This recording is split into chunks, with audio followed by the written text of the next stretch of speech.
Apocalipsis capítulo 12, para continuar con la historia que hemos estado leyendo en Génesis.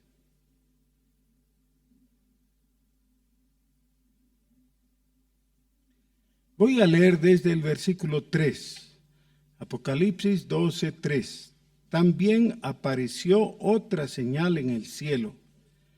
He aquí un gran dragón escarlata que tenía 7 cabezas y 10 cuernos, y en sus cabezas 7 diademas. Y su cola arrastraba la tercera parte de las estrellas y las arrojó sobre la tierra. Y el dragón se paró frente a la mujer que estaba para dar a luz, a fin de devorar a su hijo tan pronto como naciese. Y ella dio a luz un hijo varón, que regirá con vara de hierro a todas las naciones. Y su hijo fue arrebatado para Dios y para su trono. Y la mujer huyó al desierto, donde tiene lugar preparado por Dios, para que allí la sustenten por 1260 días. Después hubo una gran batalla en el cielo. Miguel y sus ángeles luchaban contra el dragón, y luchaban el dragón y sus ángeles, pero no prevalecieron, ni se halló ya lugar para ellos en el cielo. Y fue lanzado fuera el gran dragón, la serpiente antigua, que se llama Diablo y Satanás, el cual engaña al mundo entero. Fue arrojado a la tierra, y sus ángeles fueron arrojados con él. Amén. ¿Por qué hemos leído esta porción? Porque sin duda, si uno ha leído con atención el capítulo 3 de Génesis, hay algunas preguntas que inevitablemente quedan sobre el tapete, ¿no? Por ejemplo, ¿qué es esto de una serpiente hablando con la mujer? ¿Quién es la serpiente?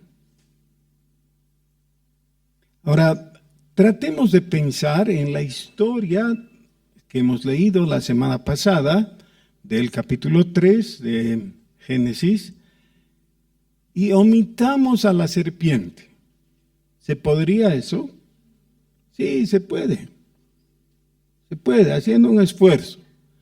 Podríamos leer, por ejemplo, que la mujer estaba paseando por el huerto y vio el árbol del conocimiento del bien y del mal, y hubo una conversación interna. No tenemos conversaciones internas a veces nosotros, ¿no? Nos preguntamos y nos respondemos y a veces quedamos insatisfechos con las respuestas, pero otras veces no, otras veces ya quedamos bien porque hemos conversado con nosotros mismos y hemos llegado a una conclusión.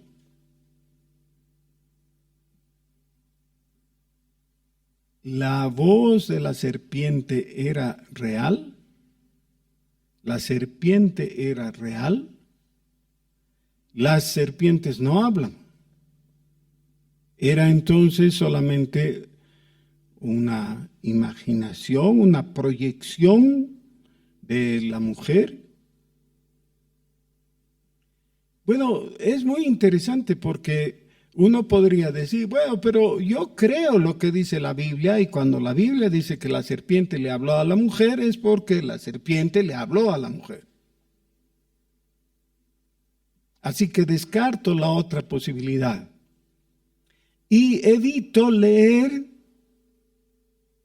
lo que a ella se refiere, es decir, a la serpiente, pero no es tan fácil hacer eso, porque obviamente todos sabemos que la interpretación tradicional es que la serpiente es Satanás, que aquí en Apocalipsis se presenta como un dragón, Pero luego, para que no quepan dudas, dice exactamente, ¿no? El dragón, que es la serpiente antigua y que es el diablo y Satanás. Entonces, no necesitamos especular nada, ahí está descrito qué es. El problema es que Satanás mismo tiene mucho interés en llevarnos de un extremo al otro y quitarnos el equilibrio y la sobriedad en nuestro enfoque. Un extremo es ignorarle. Ignorar absolutamente todo lo que tiene que ver con él. Y hay gente que dice, por abusión, dice, mejor ni mencionar su nombre. Cuanto menos lo menciones, él va a estar más distante, no va a ocurrir nada. En el otro extremo, tenemos aquellos que, aunque involuntariamente, prestan o entregan más bien culto a Satanás, especialmente por el temor. Todo el tiempo están dirigiendo su atención a Satanás y ven a Satanás en todo, hasta en la sopa china. Digo hasta en la sopa china, aunque a veces pienso que en la sopa china es donde realmente está. Pero, en fin, ese es otro asunto. Uno diría, bueno, pero necesitamos solamente ver lo que la Biblia dice. Pero, ¿saben? En la Biblia misma tenemos también esa tendencia. Miren ustedes, les voy a dar algunos datos. Entendemos que Satanás es el jefe de un gran ejército de ángeles malignos, ¿no es cierto? Eso no necesito fundamentar. Aquí está presentado como alguien que arrastra la tercera parte de todas las estrellas, se las lleva. Ahora, eso de las estrellas no es difícil de entender porque en Apocalipsis capítulo 1 dice que las estrellas son símbolos de ángeles. Es un símbolo establecido por la Biblia, ¿no? Al final del capítulo 1 dice que las estrellas que están en la mano del Señor son ángeles, en ese caso del Señor. Por tanto, cuando aquí dice que la tercera parte es llevada por Satanás de las estrellas, son ángeles, pero esta vez malos, ¿no? Malignos. Son los arrastrados por el dragón. Bueno, entonces vemos que los siervos, los seguidores de Satanás son los demonios, así se les llama en la Biblia, a veces como demonios, a veces como espíritus malignos, y tienen nombres diferentes.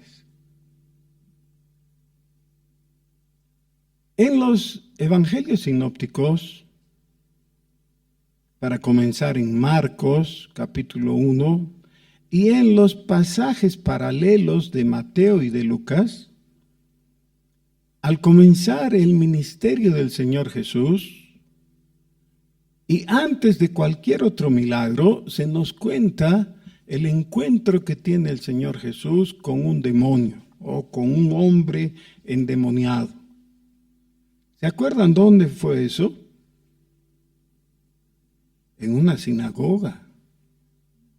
Muy interesante, ¿no? Y entonces, si seguimos la lectura de cualquiera de los 3 evangelios sinópticos, pero especialmente en Marcos, se puede notar que una y otra vez, durante el ministerio del Señor Jesús, Él encontró personas poseídas, a veces afligidas simplemente, oprimidas por demonios, y las liberó, a las personas, ¿no? Y echó fuera a los demonios. Sí, muy bien. Pero ahí nos encontramos con el apóstol Juan. Y charlamos con Juan y le decimos, Juan, ¿tú qué dices al respecto? Y él nos hace notar una cosa. En mi evangelio, nos dice él. Los demonios no están. ¿Han visto eso? No hay relatos de liberaciones de demonios en Juan. ¿Qué pasaría? ¿Juan se olvidó de eso? Es decir, había tomado notas ahí y luego el papelito donde estaban sus notas de los demonios se le traspapeló y claro, ya escribió su evangelio sin demonios. ¿Será algo así? No. Él omitió cualquier mención a los demonios. Era presbiteriano posiblemente. Los ignoró. Pero otra cosa interesante, miren, en los evangelios sinópticos, no muchas veces, pero algunas veces, en palabras de Jesús, se menciona a Satanás, menos en Juan. En Juan hay una sola mención a Satanás, y es cuando Satanás entra en Judas después de que él muerde el bocado, ¿no? Cuando el Señor le dice, lo que vas a hacer, hazlo más pronto. Come, Satanás entra y él va a traicionar a Jesús. Ese es el único episodio y es la única mención de Satanás en Juan. Eso debe llevarnos a una conclusión sensata, que es, no es que Juan ignoraba acerca de los demonios, él quiere enfocar el asunto de una cierta manera en la que la mención a Satanás una vez y de los demonios ni una vez no es necesaria porque lo que relata son episodios, escenas, hechos que ocurrieron, que están mencionados en los evangelios sinópticos, pero sin prestarle atención en absoluto a Satanás. Aunque se presupone que él estaba por detrás del asunto. Algo más o menos como lo que nos dice Pedro por su parte. Dice que no ignoramos las maquinaciones del maligno. O sea, sabemos que está ahí, pero no le vamos a prestar atención. Ahora, para no prestarle atención, nosotros podríamos volver a nuestro relato en Génesis, sobreentendiendo que ahí está Satanás, pero ya no es mencionado. Pero nos va a ayudar para comprender qué es lo que pasó después y para comprender el carácter de toda la Biblia a partir del capítulo 3 de Génesis para adelante.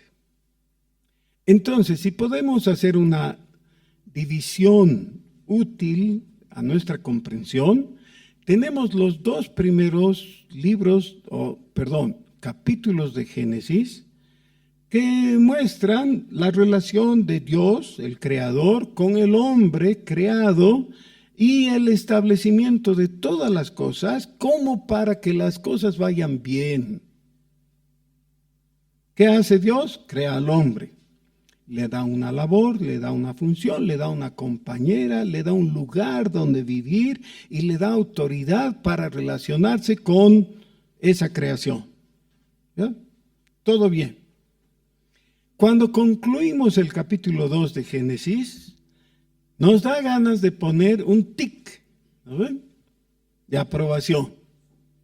Y ahí sí que, si alguien preguntara, ¿cómo están las cosas?, nosotros podríamos responder, todo bien. No en otros momentos, pero en ese momento, sí. Más o menos lo que Dios hizo al final del capítulo 1 también, dijo que todo era bueno en gran manera. Y al final del capítulo 2, todo sigue bien. El hombre y la mujer estaban desnudos y no se avergonzaban porque no tenían de qué avergonzarse. Estaban felices, en comunión con Dios y se llevaban bien. Tic, aprobado. Bien. El capítulo 3 comienza con la presentación de la serpiente y comienzan los problemas del hombre. La serpiente logra su objetivo y pone dudas en el corazón de Eva y la lleva a una decisión desastrosa. Me contaban que alguien decía: cuando esté en el cielo voy a buscar al que no tiene ombligo y le voy a dar una paliza. Porque él nos ha metido en los embrollos que tenemos ahora, ¿no? De acuerdo a Romanos capítulo 5. ¿No? La diferencia entre Cristo y Adán. Porque realmente, cuando nos van mal las cosas, tenemos que reconocer, de alguna manera, aunque sea indirecta, es por culpa de Adán y Eva. Es eso, vivimos en un mundo que a veces nos parece horrible, ¿o no? Cuando vemos las guerras, los desastres, las injusticias y todo, ¿qué mundo feo en el que vivimos? Sí, ¿por qué? Nos preguntamos. Por Adán y Eva. Pero desde el capítulo 3 surge una pregunta. Y entonces ahora, a partir de esto, de esta realidad, ¿cómo vamos a vivir delante de Dios?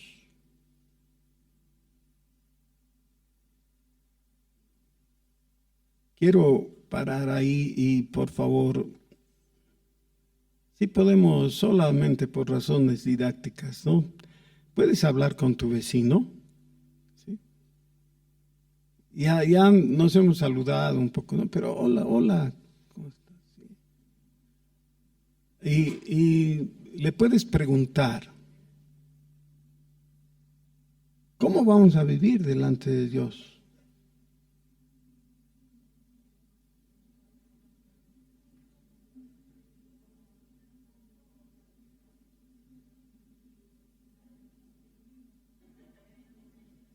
Ahora fíjense que la entonación de aquello que venimos diciendo puede ser muy importante, porque si entonamos mal, podríamos decir, ¿cómo? ¿Vamos a vivir delante de Dios? Eso significa otra cosa, ¿no? ¿Cómo vamos a vivir delante de Dios? Si en el caso anterior separamos la palabra cómo y luego ponemos la pregunta, ¿vamos a vivir delante de Dios? Ahí surge un personaje descrito aquí que nos diría, no lo vamos a hacer. Ahora vean, lo natural en los capítulos 1 y 2 era que el hombre camine de la mano de Dios, tomado de su mano. Eso era. Esperamos que cuando el Señor Jesús vuelva y nos lleve con Él, recuperemos ese carácter. ¿Ya? Otra vez podamos estar de la mano del Señor para siempre. El problema es este lapso que para nosotros es muy largo y tal vez para Dios no tanto, ¿no? Que es desde el momento de la caída hasta el momento en que seamos redimidos. Totalmente, la redención de nuestros cuerpos, dice la Biblia.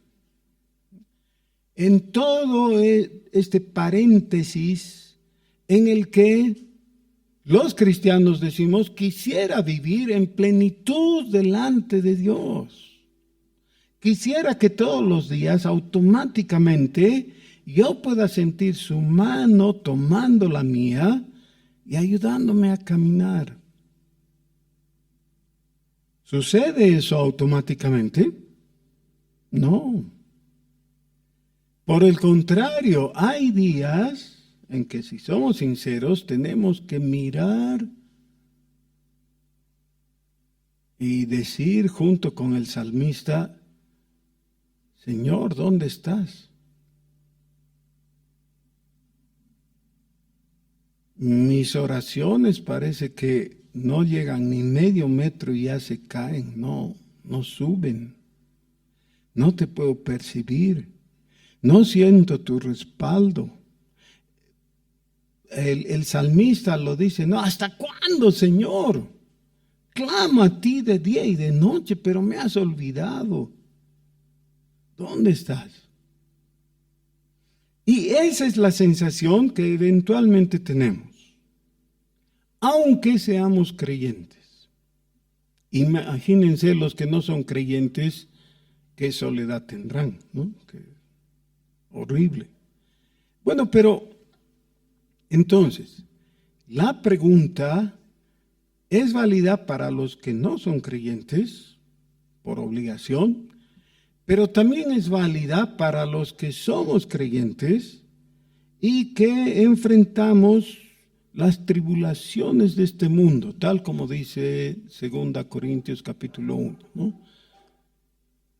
Enfrentamos tribulaciones, ¿ya? Y preocupaciones y decepciones y, bueno, ¿cómo vamos a vivir?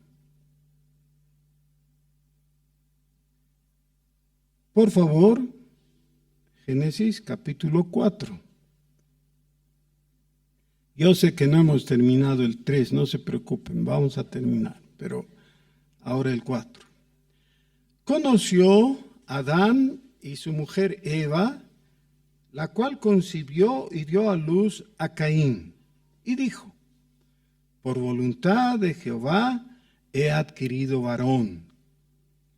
Después dio a luz a su hermano Abel, y Abel fue pastor de ovejas, y Caín fue labrador de la tierra. Y aconteció, andando el tiempo, que Caín trajo del fruto de la tierra una ofrenda a Jehová. Y Abel trajo también de los primogénitos de sus ovejas, de lo más gordo de ellas, y miró con agrado a Abel y a su ofrenda, pero no miró con agrado a Caín y a la ofrenda suya. Y se ensañó Caín en gran manera, y decayó su semblante. Entonces Jehová dijo a Caín: ¿por qué te has ensañado? ¿Y por qué ha decaído tu semblante? Ahí quiero parar un momento.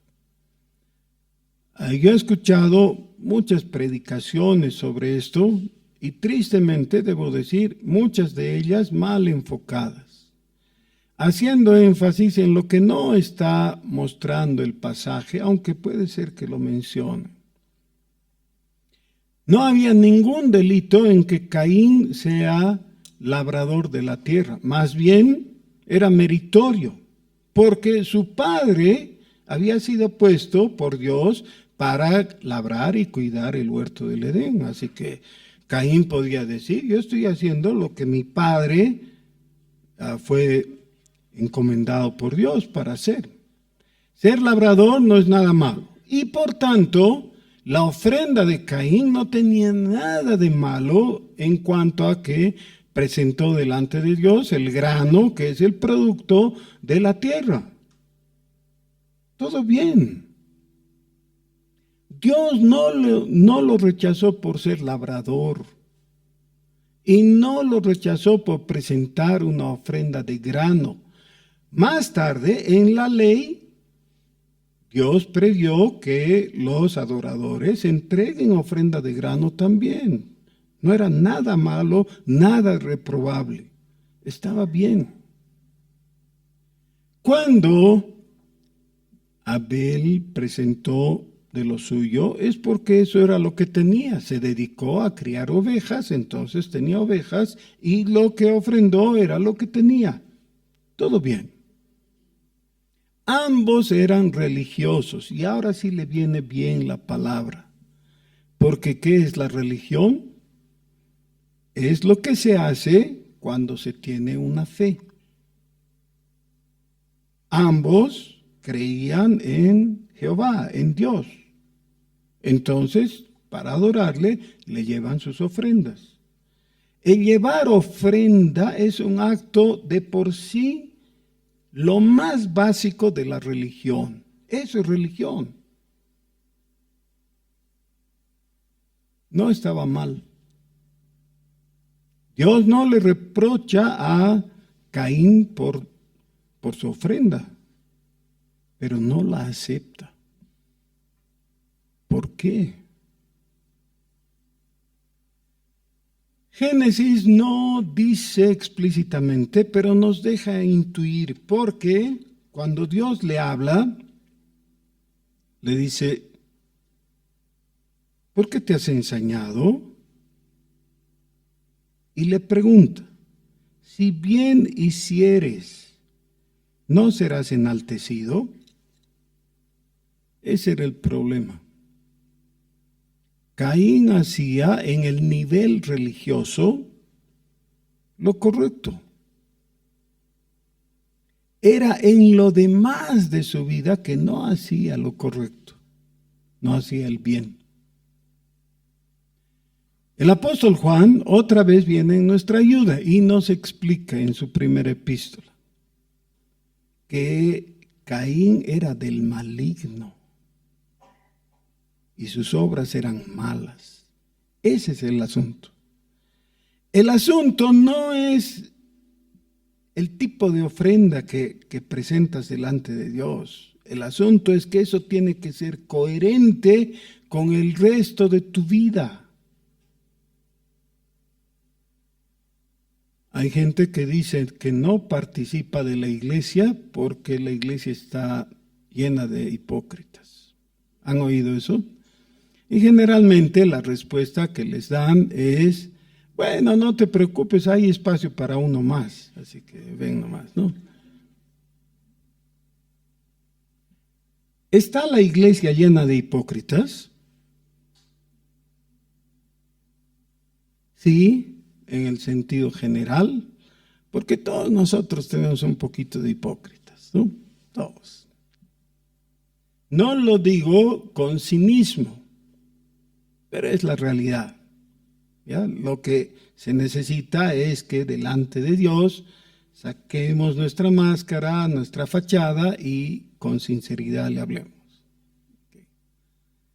Pero en el otro sentido, debemos decir que la iglesia justamente está llena no solo de hipócritas, sino de todo tipo de pecadores, porque el Señor ha venido a buscar a los enfermos para sanarnos. Dice Él, no he venido por los sanos. ¿Qué necesidad tienen los sanos de médico? ¿No? Los enfermos tenemos necesidad. Así que acudimos a nuestro Salvador porque sabemos que no estamos bien, que no estamos sanos, que tenemos pues taras y dificultades y limitaciones. Necesitamos de Jesús. Por eso venimos a Él. Pero la parte de la hipocresía que es reprobable y que Dios no acepta, es aquella del que muestra como fachada su ofrenda o en general su religión, sus actos religiosos. Pero su conducta en el día a día es reprobable. Y más o menos le está mandando un mensaje a Dios que dice, Señor, ¿y has visto que en lo religioso me porto bien? Todos me aprueban y me reconocen. Así que olvida mi vida sexual. Y el manejo de mi economía, al fin, es muy privado. No te metas en eso, Señor. Y las injusticias de las que soy culpable, no las mires.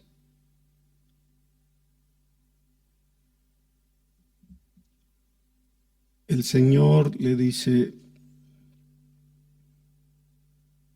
si haces bien, o sea, si tu conducta en el día a día es buena, ¿quién te va a tachar? Vas a ser enaltecido. Dios mismo te va a aprobar. Pero si no haces el bien, ahora, si no haces el bien, quiere decir, si no optas por el bien, he aquí el pecado está a la puerta. Es decir, siempre hay la posibilidad de pecar, de que esto se concrete en un acto legal negativo. Es muy fácil. Y aquí el pecado está a la puerta, es decir, está muy próximo. Pero tú vas a tomar la decisión. Ahora, después de la caída, antes de la caída no había problema, era cuestión de obedecer y el hombre podía obedecer. Tenía libre albedrío, tanto que les gusta esa palabrita. ¿Tenía el hombre libre albedrío? Sí tenía. Después de la caída, la cosa ya es un poco diferente. El hombre depende de la gracia de Dios. A mí me hubiera gustado que el texto aquí en el capítulo 4 nos dijera algo más o menos similar a esto. Que nos diga, entonces Caín le dijo a Dios, Señor, tienes razón. He estado jetón y enojado contigo y todo, porque tú no has recibido mi ofrenda. Y si no hubieras recibido ninguna ofrenda, estaría feliz, pero has recibido la ofrenda de Abel. Pero la mía no. Así que tengo un incendio interno de celos, de bronca. Me siento mal. ¿Qué es lo que anda mal conmigo? Y Dios le hubiera mostrado, tus obras no son buenas, esto no haces bien, etc.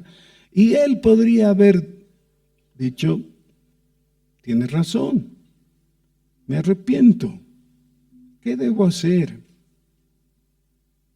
Y hubieran vivido felices y comido perdices. ¿O no? Sí. Porque ese es el camino. Otra vez, eso es lo que nos dice Juan en su primera epístola, en el capítulo 1. Dice, si decimos que no tenemos pecado, le hacemos a él mentiroso. Si confesamos nuestro pecado, él es fiel y justo para perdonar nuestro pecado y limpiarnos de toda maldad. También Caín podía haber accedido a eso y ser libre y vivir feliz. Pero el problema es que Caín era mexicano. Y dijo, a mí no me nadie. Así que recibes la ofrenda de Abel y no la mía. A ver, vamos a ver quién te presenta ofrenda ahora. Y mató a Abel.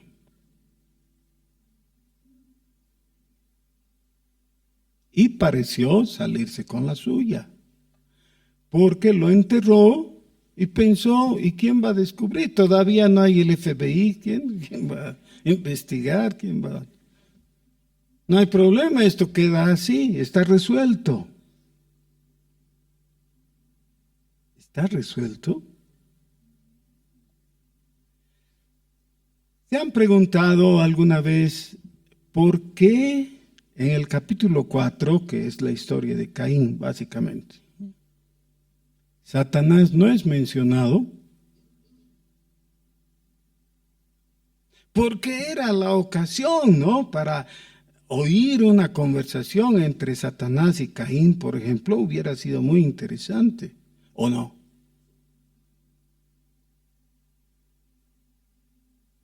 Sí, porque Dios quiere ayudarnos a no andar pasándole nuestras cargas y culpas a Satanás. Eso es lo que hace mucha gente, ¿no?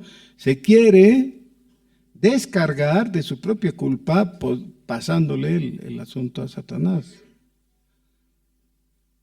Satanás realiza un ministerio triple del cual no voy a hablar ahora. Y parte del asunto es la tentación. Eso es lo que pasó con Eva. ¿Tuvo que ver con Caín? Sí, porque 1 Juan dice que Caín era del maligno. Pero aquí en Génesis no lo menciona. Ya, justo para que nosotros no andemos buscando un culpable facilón, ¿no? Así, sí, yo soy bueno, Satanás me hace pecar. No, no se puede decir eso. Nosotros somos responsables. Por eso Dios le dice a Caín, si bien hicieres, no serás enaltecido, y si no hicieres bien, el pecado está a la puerta. Con todo esto, a ti será su deseo. Es decir, tú debes ejercer tu voluntad. ¿Vas a pecar o no? Si no vas a pecar, si resuelves no pecar, hay ayuda de Dios para no pecar. Tú te enseñorearás de él. Entonces Caín decide pecar, llama a su hermano al campo y lo mata. Y Jehová dijo a Caín, ¿dónde está Abel tu hermano? Y él respondió, no sé. ¿Soy yo acaso guarda de mi hermano? Muchas personas dicen, yo no le hago daño a nadie. ¿Sabes qué? Tu indiferencia es peor. Cada vez que tú decides ignorar al que te necesita, estás en el espíritu de Caín. Aunque nadie te pueda acusar de asesino o de ladrón o algo así. Le pregunta a Dios, ¿qué has hecho? La voz de la sangre de tu hermano clama a mí desde la tierra. Ahora pues, maldito seas tú de la tierra que abrió su boca para recibir de tu hermano la sangre de tu hermano, de tu mano la sangre de tu hermano. Cuando labres la tierra, no te volverá a dar su fuerza. Errante y extranjero serás en la tierra. Que es una ampliación de la maldición que había recibido Adán. ¿No? Ya Adán recibió el castigo y ahora Caín está viendo agravarse pero todavía está muy dueño de sí mismo. Entonces Caín refuta a Dios y le dice, grande es mi castigo para ser soportado. Ahora, él va a calificar al juez. Es como el jugador de fútbol que golpea al contrario, le sacan tarjeta amarilla y dicen, no pues, no, ¿cómo? Tarjeta amarilla. Si apenas lo he acariciado. Y se hace sacar tarjeta roja, ¿no? Por discutir con el árbitro. He aquí, me echas hoy de la tierra y de tu presencia me esconderé. Y seré errante y extranjero en la tierra. ¿Saben qué? Lo que él está diciendo es lo que hacen algunas personas. Le dicen al jefe de personal que les está entregando su memo de despido: tú no me despides, yo renuncio. Me voy. Me voy. Si me quieres castigar, entonces yo no acepto. Yo voy a vivir por mi cuenta y fuera de tu presencia. Y aquí nace el primer ateo. El ateo no es el que no puede creer en Dios. Es el que decide no creer en Dios porque eso cree que le va a dar comodidad. Al fin de cuentas, si no hay Dios, este fraude que estoy cometiendo, como los hombres no ven, va a quedar impune. Es más cómodo no creer en Dios. Cada vez que uno de tus amigos te dice: ¿y dónde está pues Dios? A ver, mostrame a Dios si quieres que crea en Él. En realidad lo que está haciendo es ocultar el motivo por el que él prefiere no creer en Dios. Entonces, hay el ateo que procede así, y el ateo que el Salmo 14 dice que es un necio. Dice el necio en su corazón: no hay Dios, porque es un necio. Solo se necesita 2 dedos de frente para darse cuenta. Hay una creación, claro que hay un creador, por supuesto. Solamente hay que preguntarle en su palabra cómo es ese creador, nada más. Pero si decide ser ateo, es normalmente por el mismo motivo de Caín. No quiero que alguien me juzgue. ¿Han oído eso? Hay gente que con facilidad te rechaza y te dice: no me juzgues. O ¿quién eres tú para juzgarme?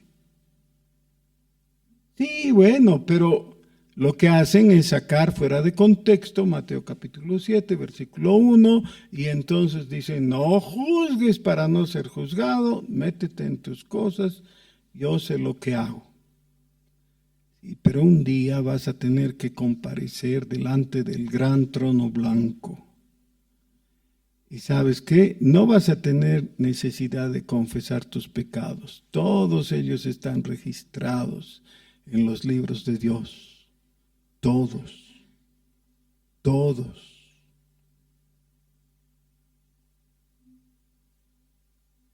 Y a no ser que por la sangre de Jesucristo hayas acudido a Él para que tus pecados sean borrados, que tus culpas sean quitadas y que te hayas reconciliado con Dios, entonces vas a ser tomado y lanzado en el lago de fuego. Y no es una leyenda ni es un mito, es lo que claramente anuncia la palabra de Dios. Caín optó por vivir fuera de la presencia de Dios. El versículo 16 es uno de los más tristes. Fíjense, versículo 16. Salió pues Caín de delante de Jehová.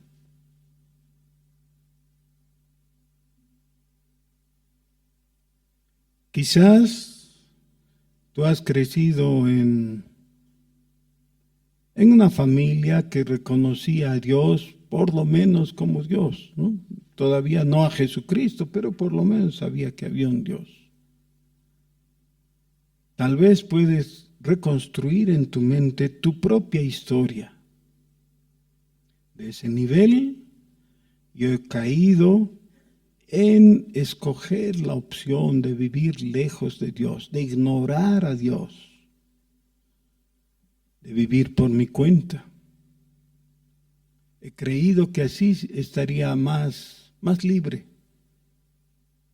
autónomo. Es tiempo de volver. Es tiempo de volver. Porque el Señor desde el principio ha lanzado su voz. Vengan a mí, dice el Señor. No necesitas vagar por tu cuenta porque es la misma tontería que cometió la oveja que dejó el rebaño y se fue a caer al barranco entre espinos. Qué tontería vivir sin Dios, lejos de Él. Sí, pero dice alguien, hago lo que quiero. Sí, pero tu destino es destrucción, es condenación, es amargura. Vuelve al Señor. Con Adán tenemos la salida del estado de gracia, por así decir, en comunión con Dios, a la ruptura con el Señor. Pero con Caín tenemos ese paso que lleva a la persona a la enemistad con Dios. Enemistad con Dios.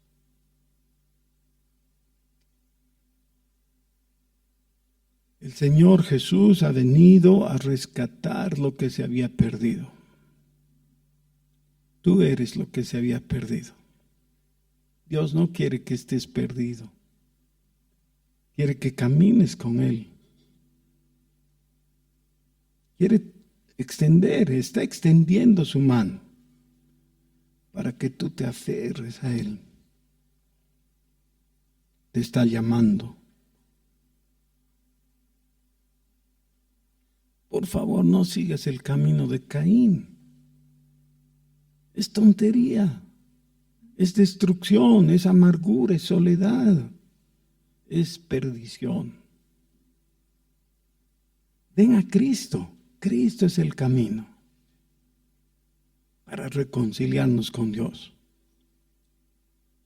¿Oramos?